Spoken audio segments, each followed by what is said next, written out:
So previous class में अपन ने कुछ एडिशनल क्वेश्चंस देखे थे बेस्ड ऑन एलिमिनेशन और सब्स्टिट्यूशन मेथड.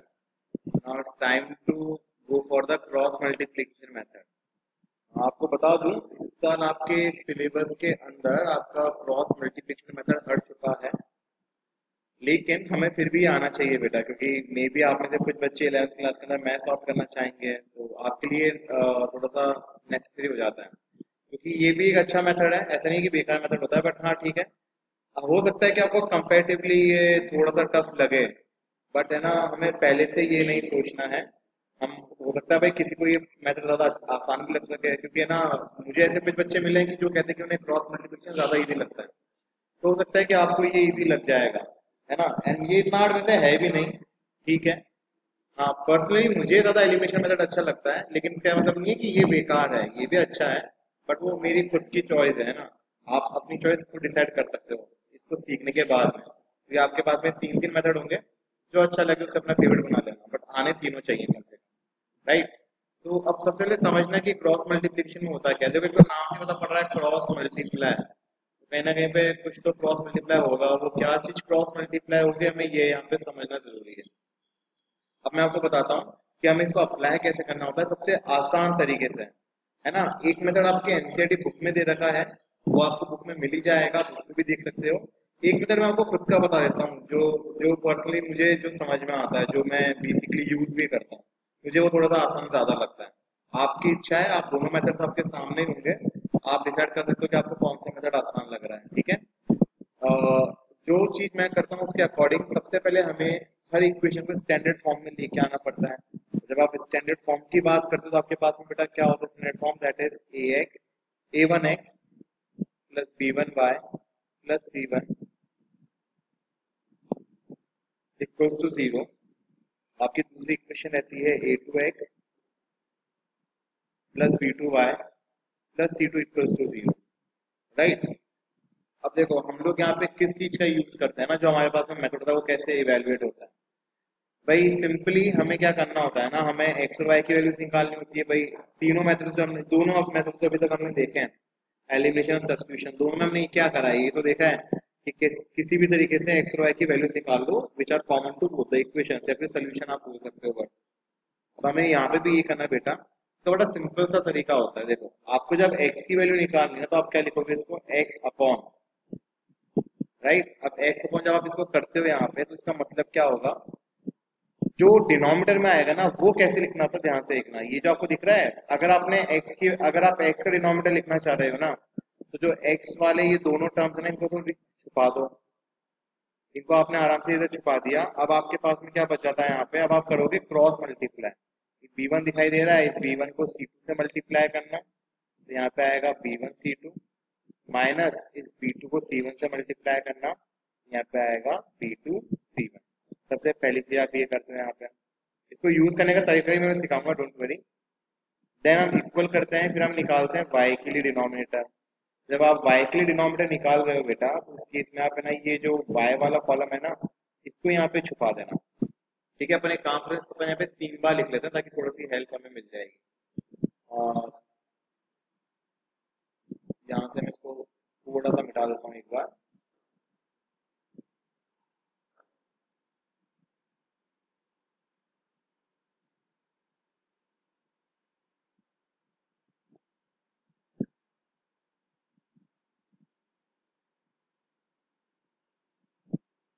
v1 बाय, अपन एक काम करते हैं, इसको 3 बार लिख लेते हैं ताकि थोड़ा देखने में आपको भी आसानी हो जाएगी.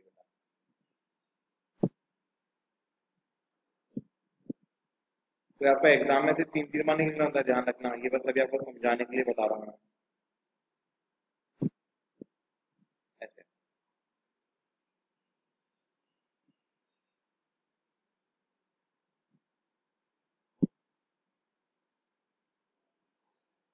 ओके, तो हमने सबसे पहले क्या करा बेटा, हमने एक्स वाली टर्म निकालने के लिए हमने इसके साथ वाले दोनों टर्म को छुपा दिया, एंड जो रिमेनिंग टर्म थी हमने बी वन को सी टू से मल्टीप्लाई करा और बी टू को सी वन से मल्टीप्लाई करके यहाँ पे इक्वल्स टू में आपके पास में क्या आता है ना, जब आपको वाई वाली टर्म निकालनी है, तो ये जो आपको दोनों टर्म दिख रही है, इनको तो यहाँ से रिमूव कर दो, छुपा दो इनको, मतलब अब बचेगा क्या आपके पास में, जैसे हमने यहाँ पे क्रॉस मल्टीप्लाई करा तो आपका a1 भी c2 से मल्टीप्लाई होगा और a2 c1 से मल्टीप्लाई होगा, लेकिन यहाँ पे हम y नहीं लिखते हैं, यहाँ पे हम लिखते हैं माइनस का y, ध्यान रखना।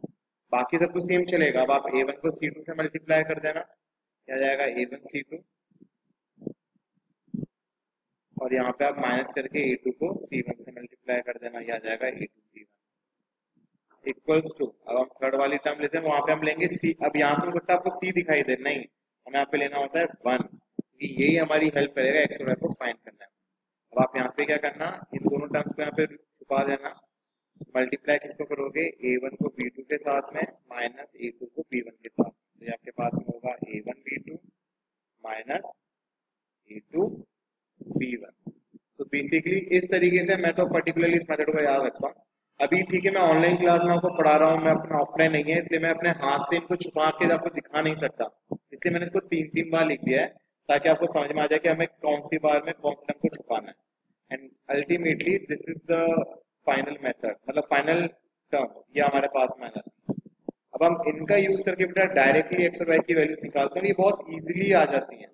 अभी हो सकता है आपको दिखाई दे रहा हो कि नहीं यार ये तो बहुत टफ है, ये क्या क्या करना पड़ेगा, नहीं, ट्रस्ट मी, हमें कुछ नहीं करना पड़ेगा और ये बहुत इजीली आपको आंसर देगा।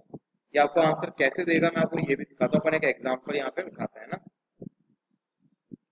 ओके, अब अपन बेटा इस एग्जांपल के अंदर ना क्रॉस मल्टीप्लिकेशन मेथड लगाने की कोशिश करते हैं और चेक करते हैं कि ना किस तरीके से हम इसका कॉमन सोल्यूशन निकाल पाएंगे। देखना कि क्या जो अपन कर रहे हैं वो इजी है कि हार्ड है। जैसे सब्स्टिट्यूशन में तो आपको एक वेरिएबल के लिए दूसरे में इंसर्ट करनी होती है, एलिमिनेशन में आपको कोफिशिएंट बराबर करने होते हैं। यहाँ पे बस हमें स्टैंडर्ड फॉर्म में लिखना है और ज्यादा कुछ नहीं करना। कहने का मतलब क्या है, इसको हम लिख देंगे यहाँ पे x plus Y minus 5 equals to 0, और इसको हम यहाँ पे लिख देंगे 2x minus 3y minus 4 equals to 0। अब मुझे ये मेथड यहाँ पे अप्लाई करना है ना, तो देखना कैसे अप्लाई करा जाएगा। हम सबसे पहले क्या लिखेंगे यहाँ पे x अपॉन, बेटा x वाली टर्म को छुपा देना, y का कोफिशिएंट क्या है यहाँ पे भाई, b1 b2 a1 a2 c1 c2, ये आपके कोफिशिएंट्स और कांस्टेंट है। अब आप इतने तो समझ ही चुके होंगे इतनी चीज तो कि हाँ कोफिशिएंट्स क्या होते हैं, कांस्टेंट क्या होता है, ठीक है। तो बार बार वो लिखने की जरूरत नहीं है, इतना आपको अब समझना पड़ेगा कि हाँ कोफिशिएंट को कब मल्टीप्लाई करना है और कांस्टेंट को कब मल्टीप्लाई करना है। यहाँ y का कोफिशिएंट b1 1 ही दे रखा है और यहाँ पे हमें कांस्टेंट क्या दे रखा है, माइनस का 4 जो c2 दे रखा है। तो बेसिकली हम इस वाली टर्म को इधर अपन छुपा देंगे और 1 इंटू माइनस में कितना हो जाएगा आपके पास में, माइनस का 4 माइनस। अब अगर अपन बेटा क्या करेंगे, इस माइनस को मल्टीप्लाई करेंगे माइनस 5 से, माइनस 3 इंटू माइनस 5 प्लस का 15 ही होता है, तो यहाँ पे 15 ही आ जाएगा इक्वल्स टू y अपॉन। अब हमने ये y वाली टर्म्स को छुपा देंगे, अपन क्या करेंगे, बट इधर माइनस लेकर ध्यान रखना, इस 1 को मल्टीप्लाई करेंगे माइनस 4 से, तो यहाँ पे आ जाएगा माइनस का 4, माइनस 2 को मल्टीप्लाई करेंगे माइनस 5 से, 2 इंटू माइनस 5 कितना हो जाएगा, माइनस का 10 हो जाएगा बेटा equals to 1 upon c1 c2 वाली टर्म को छुपा दो, फिर 1 इंटू माइनस 3 वापस हमारे पास में कितना आ जाएगा, यहाँ पे माइनस 3 के बराबर आ जाएगा, और माइनस 2 इंटू 1 किसके बराबर आ जाएगा, 2 के बराबर आ जाएगा, ठीक है। तो अगर मैं इसका थोड़ा सा सिंप्लीफाई करके लिखना चाहूँ तो मेरे पास में बेसिकली क्या बन जाएगा, x अपॉन माइनस का 19 equals to minus y upon, जब माइनस माइनस प्लस तो 10 माइनस 4 कितना हो जाएगा, 6 इक्वल्स टू 1 अपॉन माइनस 5। अब हमें x और y की वैल्यूज कैसे मिलेंगी इसको ध्यान से देखना। अब जब आपको एक्स और वाई की वैल्यू निकालनी है ना बेटा, तो पहले आप है ना फर्स्ट और ये जो आपको दिख रहा है फर्स्ट टर्म और ये थर्ड टर्म, आप इन दोनों को इक्वेट करो, भाई तीनों ही आपस में बराबर हैं, तो हमें तो यहाँ पर वेरिएबल की वैल्यू फाइंड करनी है। तो यहाँ पे अपन सिंपली क्या करेंगे ना, पहले फर्स्ट टर्म और थर्ड टर्म को इक्वेट कर देंगे, इससे हमारे पास में क्या निकल के आएगा, x upon minus 19 equal to 1 upon minus 5, minus से माइनस कटा 19 को ऊपर भेज देना बेटा, आपके पास में x कितना आ जाएगा यहाँ से 19 अपॉन 5। फिर आप बेटा सेकंड और थर्ड वाले को इक्वेट कर देना, वहां से इसमें y आ जाएगा minus y upon 6 equal to 1 upon minus 5, है ना। फिर से देखो 6 को उधर भेज देना, माइनस से माइनस तो कट ही जाएगा आपका, बड़ी बात नहीं है। तो यहाँ से आपके पास बेटा y डायरेक्टली किसके बराबर आ जाएगा, 6 अपॉन 5। तो अब आप देखो कि अभी तक आपने जितने भी मेथड पढ़े हैं ना, उन सब में इतनी सी स्पेस में तो हमारा क्वेश्चन कभी होता ही नहीं है, हमें काफी लंबी चौड़ी स्पेस चाहिए होती है। क्रॉस मल्टीप्लीकेशन के अंदर अगर आपने ये समझ लिया कि हमें ना किस तरीके से नंबर्स को मल्टीप्लाई करना है तो आपका काम बहुत ज्यादा आसान हो जाता है, आप बहुत इजीली यहाँ पे वैल्यूज फाइंड कर पाते हैं। ठीक है, तो क्या अब यहाँ पे भी अपन है ना क्रॉस मल्टीप्लीकेशन लगाने की कोशिश करते हैं, इससे सिंप्लीफाई करेंगे। तो सबसे पहले इसको अपन स्टैंडर्ड फॉर्म में लिखेंगे हमेशा। यहाँ पर क्या हो जाएगा, यहाँ पे 3x plus 4y minus 10 equals to 0। यहाँ पे आपके पास में आएगा 2x minus 2y minus 2 equals to 0। हालांकि हम लोग इस इक्वेशन को थोड़ा सा और सिंप्लीफाई भी कर सकते थे, तो आपका काम और भी आसान हो सकता है। आप चाहो तो इस इक्वेशन को ऐसे भी लिख सकते हो बेटा, x minus Y equal to 1, क्योंकि आपके लेफ्ट हैंड साइड से जो 2 कॉमन आएगा ना वो राइट हैंड साइड वाले 2 को कैंसिल आउट कर देगा। बट अगर नहीं करना चाहते हो तो डायरेक्टली भी कर सकते हो, कोई फर्क नहीं पड़ता। राइट, अपन लिखने की कोशिश करते हैं हमारा cross multiplication method. x upon x का टर्म छुपा दो, 4 इंटू माइनस 2 माइनस का 8 माइनस माइनस 2 इंटू माइनस कितना हो जाएगा, प्लस का 20 हो जाएगा, तो 20 रहेगा equals to minus Y. Y के टर्म छुपा दो बेटा, 3 इंटू माइनस 2 माइनस का 6 माइनस 2 इंटू माइनस में कितना हो जाएगा, माइनस का 20 हो जाएगा यहाँ पे equal to 1 upon C1 C2 वाली टर्म छुपा दो, 3 into minus 2 minus 6 minus 2 into 4 कितना हो जाएगा, माइनस का 8। तो यहाँ पे आपके पास में बन जाएगा x अपॉन माइनस का 28 equal to minus 5 upon minus minus plus, तो 20 माइनस 6 हो जाएगा 14। यहाँ पे आ जाएगा 1 अपॉन माइनस का 14। अब आपको एक्स वाई निकालना है ना, तो बेटा पहले इस वाली टर्म को इक्वेट कर देंगे हम लोग इसके साथ में, है ना, हम इन दोनों पे इधर इक्वेट कर देंगे। तो ये आपके पास में क्या हो जाएगा, x upon minus 28 equal to 1 upon minus 14, minus से माइनस गया, 28 के ऊपर क्रॉस मल्टीप्लाई करना, यहाँ पे कितना आएगा आपके पास में 2, x हमारे पास में आ गया 2। आपको y निकालना है, तो माइनस वाई अपॉन 14 को इक्वेट कर देना 1 अपॉन माइनस 14 के साथ में, माइनस से माइनस गया, 14 से 14 गया, y डायरेक्टली कितना आ जाएगा। तो आप देख सकते हो it is comparatively more shorter and as well as it is easy. तो ऐसा नहीं है कि ना ये हार्ड ही होता है, ये पता नहीं क्यों डर क्यों बना रखा होता है, बट ये इजी है, इतना कुछ हार्ड है नहीं। बात इतनी सी है कि हम लोग प्रैक्टिस ज्यादा एलिमिनेशन और सब्स्टिट्यूशन की करते हैं, इसलिए वो हमें थोड़ा आसान लगने लग जाता है। आप इसकी प्रैक्टिस करो बेटा, आपको ये ज्यादा आसान लगने लग जाएगा। इनफैक्ट ये जल्दी भी कितना होता है, आपके सामने प्रूफ है, देख लो कितना इजीली हो चुका है आपके सामने। ठीक है, अपन और क्वेश्चन देखते हैं इसके एक बार।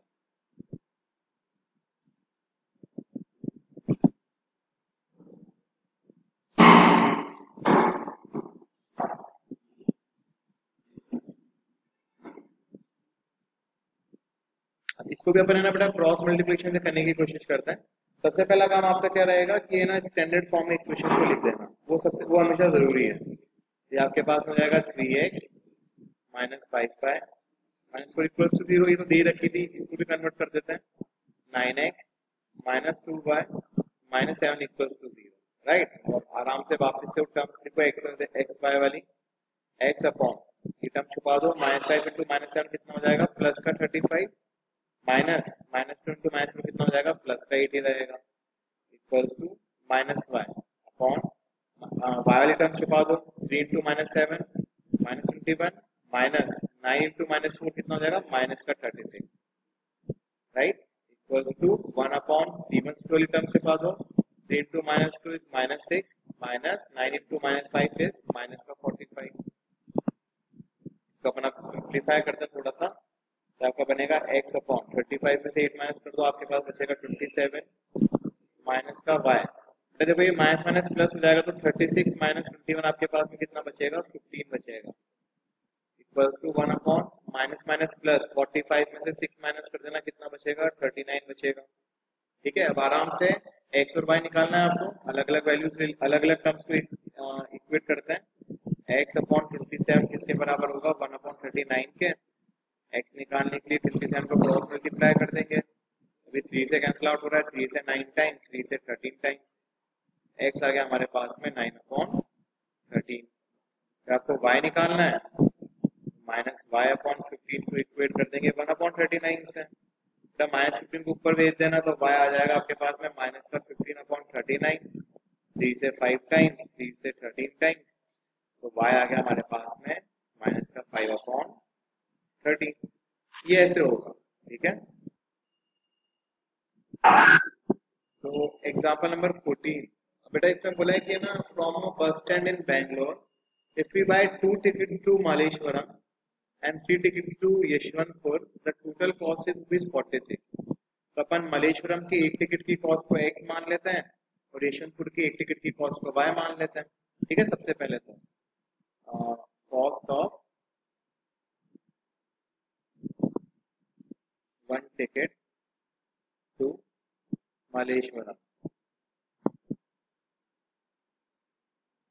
तो हमने x लिया है ना, इधर लेट वर्ड भी लिख देना क्योंकि हम मान रहे हैं। And let cost of one ticket to Yesvantpur,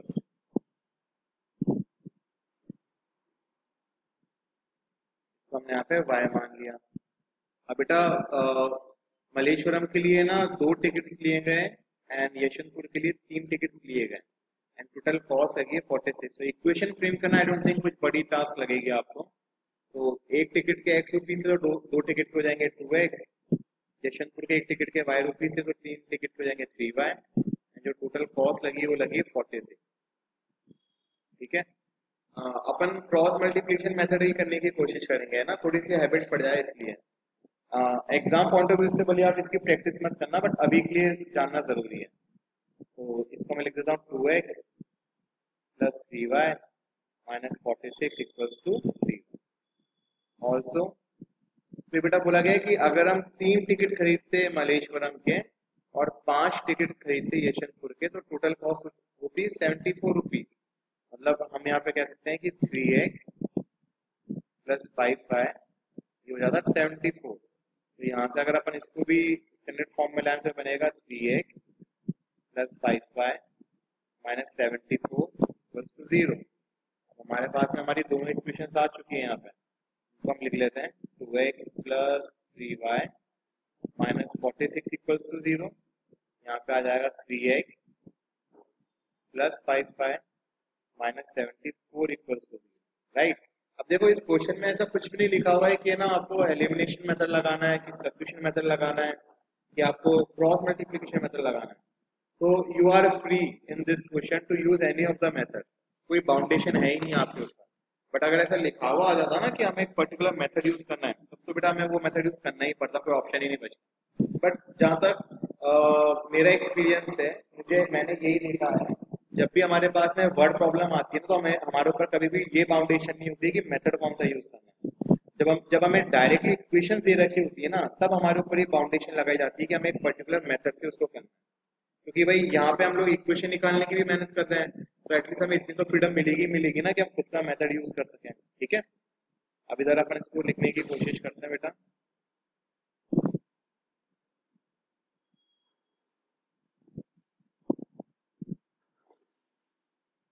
एक मिनट रुकना, ये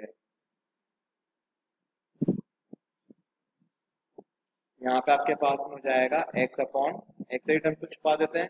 अब 3 इंटू 74 आपको आना चाहिए, 3 into 4 is 12, 3 into 7 is 21 and 1 22, ये हो जाएगा माइनस का 22 माइनस 5 इंटू माइनस 46 जाएगा, माइनस का आंसर आएगा 5 into 6 is 30, 5 into 4 is 20 and 3 23 equals to minus y upon y की टर्म छुपा दो, 2 इंटू माइनस 74 आपके पास में जाएगा माइनस का 148 माइनस 3 इंटू माइनस का 46 आपके पास में जाएगा माइनस का 138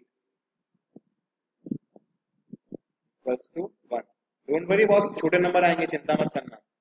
ये C1 C2 की टर्म छुपा दो, 2 इंटू 5 आपके पास में जाएगा 10 माइनस 3 इंटू 3 आपके पास में जाएगा 9, राइट। तो यहाँ पे जो हमारे पास में टर्म्स आएंगी वो आ जाएगी बेटा x अपॉन, देखो प्लस का 230 माइनस का 22 कितना, 222 कितना जाएगा x upon 8 equals to minus y upon minus का 148 और प्लस का 138 माइनस का 10 बचेगा इक्वल्स टू 1 अपॉन 1। देखो ये माइनस तो यहीं से ही कट गया। अब सिंपल है बेटा, x अपॉन 8 को 1 से इक्वेट कर देना, 1 अपॉन 1 1 ही होता है, तो डायरेक्टली x कितना आ जाएगा आपके पास में 8 आ जाएगा। y अपॉन 10 को भी 1 से इक्वेट कर देना, डायरेक्टली y भी कितना आएगा आपके पास में 10 आएगा। तो इसका ये मतलब है कि जो हमारे पास में एक टिकट की कॉस्ट थी ना मलेश्वरम की, वो कितनी थी, 8 रुपए। और जो यशवंतपुर की कॉस्ट थी एक टिकट की, वो थी कितनी, 10 रुपए। ठीक है ना, वो चीज यहाँ पे लिख देना। जब भी वर्ड प्रॉब्लम आए तो हमेशा एंडिंग पूरी करके आना। Therefore cost of one ticket to Malleshwaram is rupees 8, है ना, and cost of one ticket to Yesvantpur, ये आपके पास में जाएगा ₹10। ठीक है, सो इस तरीके से है ना बेटा क्वेश्चन को अटेम्प्ट करना एकदम अच्छे तरीके से, आपके पास में पूरा टाइम मिलेगा। एंड आप देख सकते हो कि ये कितना इजीली हो गया। हो सकता है कि अगर आप यहाँ पे क्रॉस मल्टीप्लीकेशन लगाते तो आपको टाइम ज्यादा लगता, एंड बेटा ये स्पेस ज्यादा नहीं घेरता, ये जल्दी हो जाता है क्रॉस मल्टीप्लीकेशन। बट अनफॉर्चुनेटली इस बार आपके सिलेबस में नहीं है, तो आपको एलिमिनेशन और सब्स्टिट्यूशन से काम चलाना पड़ेगा। बट हाँ, ये सीखना जरूरी है ना।